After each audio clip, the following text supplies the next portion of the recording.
I behaved with the...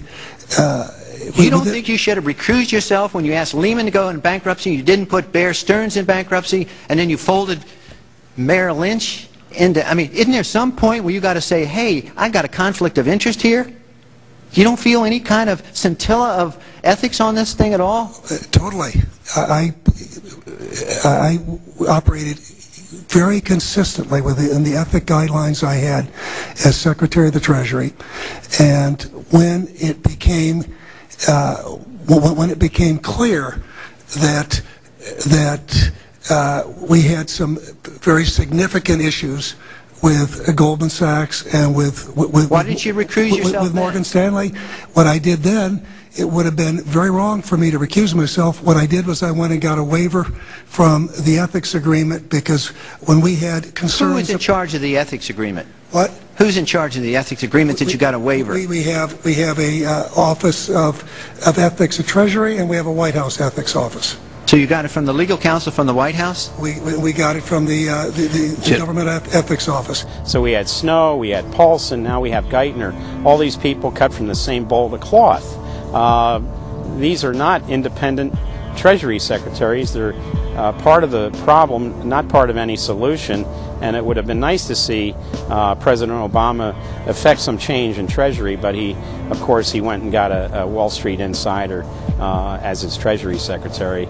Everything that's speculative, parasitical, cancerous, bloated from all these administrations, going back to Carter and even beyond, comes together in the Obama administration. With Volcker, with Summers, who's part of the economic crimes under Clinton, the guy who brought you derivatives and the abolition of the Glass-Steagall firewall.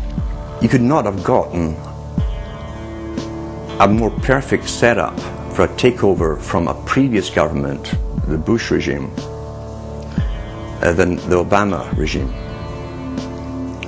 Now, there are some authors out there already saying that it's the same bunch, and it's true. It's the same bankers who put the same boys forward. Obama, far from helping the public and giving them something new or giving them more power and say over their own affairs, has actually sided immediately with the bankers who once again have robbed the public blind, and now they must get bailed out by your tax money. Obama does it all with left cover. He makes you think that he's somehow different from Bush, that this is somehow benevolent, that he cares about the poor. And in reality, this is the cruelest hoax and the most bogus sham. Obama is 1,000% devoted to Wall Street interests.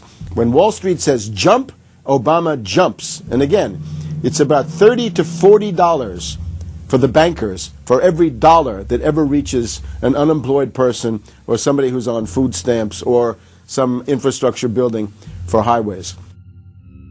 The hope with the Obama administration was that it would move us beyond this. But unfortunately, what we're seeing more and more is that Obama has brought in many of the economists who bought into the system in the past. Larry Summers is a very good example, and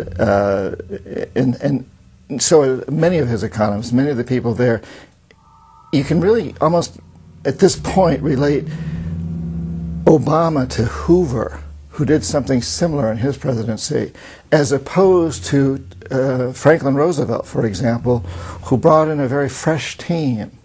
So the concern here now is that Obama's falling into this trap of bringing in the same people who put us in the position that we're in today, and other people who buy into the same theories that brought us here, this mutant form of capitalism. Presumably what most politicians want to come in is say, hey, the problems of the past, they're due to the old guy, and I'm cleaning house, and I'm going to bring in a new team, and don't blame us for the things we've inherited.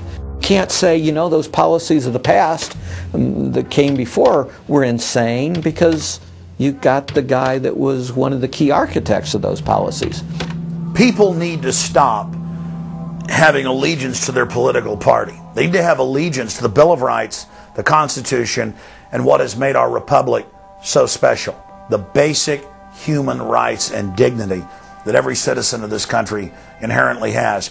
Not because it's some right given to us by government, but because our Bill of Rights, our Constitution, enshrines that these are inalienable rights given to us by God, that we inherently have as sentient, free, conscious beings. But instead the public cheers on the Republicans as they win, or cheers on the Democrats as they defeat the Republicans. It's an endless, staged, gladiatorial event, special interest own both parties, and they project this false left-right paradigm up as like a movie screen. And behind that, behind the throne, the establishment is able to control our society and engineer it into this high-tech police state. If you try to let the finance oligarchs who created the crisis turn around and say they're the doctors who are going to get you out of the crisis, they will dig you deeper and deeper into the bottomless abyss of world economic depression, financial collapse, and disintegration.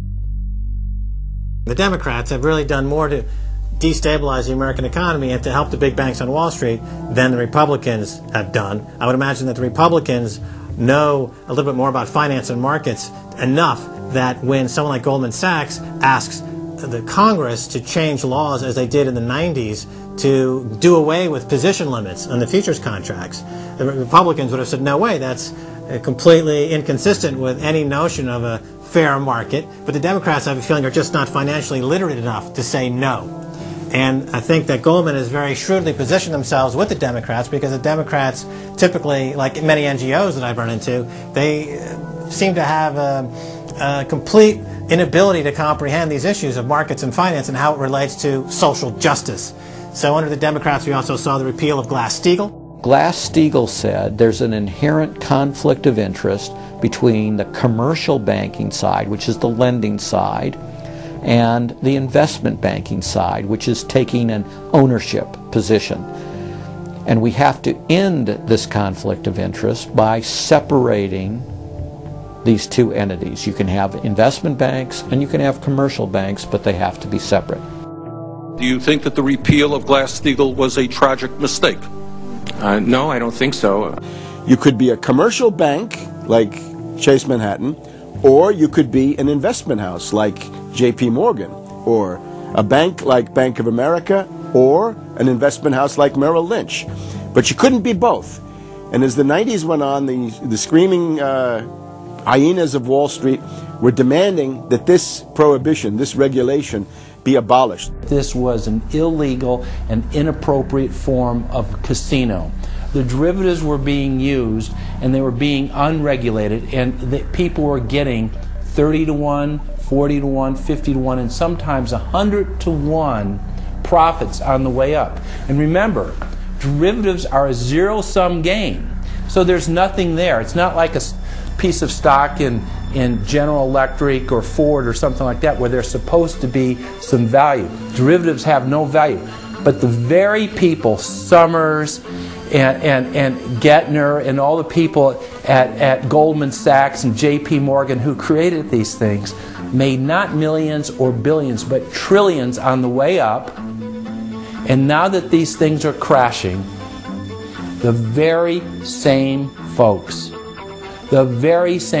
are now put in charge of regulating these things and in charge of the bailout, and they are giving money to the very rascals that created this problem, took the profits. The problem cannot be fixed. And this is on Obama's watch right now. You have so many different schemes and mechanisms at play. It's sort of like after there's a blackout, you know, people in some parts of the country have been known to loot the local stores. You know, they go in, they grab the televisions and they grab the stereos, and basically that's what the Wall Street gang has done. They've just engaged in this massive looting of money from their own companies and now from the U.S. Treasury. There was a lady called Brooksley Born. She was the head of the Commodity Futures Trading Commission under Clinton. And she said, look, we have these derivatives. Why don't we at least make them reportable so we know how many there are and where they are? And she writes in a biographical account, she said, I picked up the phone and Larry Summers was screaming at me that I was interfering with the wonderful inventiveness and ingenuity of Wall Street and their ability to come up with new financial products, such as these derivatives.